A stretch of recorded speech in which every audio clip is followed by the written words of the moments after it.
you know, I personally didn't want to become a founder again after my last company because the risk is so high. And I know that part of what holds more people from being founders in Japan is culturally they're just like a little bit less appetite for risk. And so I understand that because I myself didn't want to take that risk.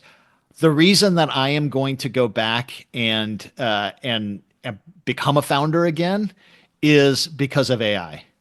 AI, what makes a startup risky is it to get to product market fit, I have to hire an engineer, or maybe I am an engineer and I can do that. But even if I'm an engineer and I'm building my own products, it means I'm not in a job that pays me a lot of money. So whether you save money by doing it yourself or you pay someone else, like it's still expensive.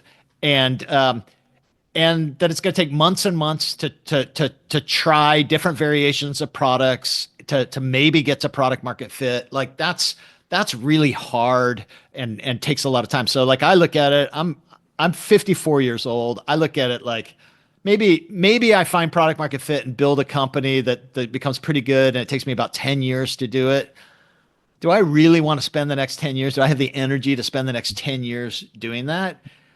With these new AI coding tools, you can prototype products without an engineer just by putting prompts in, and you can literally you can create a version without an engineer in 1 day. And you still need to be creative about how am I going to get some people on this? How am I going to test it? How am I going to, but that's where my book will be very helpful to learn how to get that early traction. But I've mentioned the hardest part is product market fit. So I'm using Lovable for it. So lovable.dev. And I've just rebuilt my website with it was kind of my first step of just like my personal website. So I haven't launched that yet. I'll probably launch it within the next few days. My new personal website is way better than the one that I had before, and I built the whole thing with Lovable. And the next step then is to start to build some apps.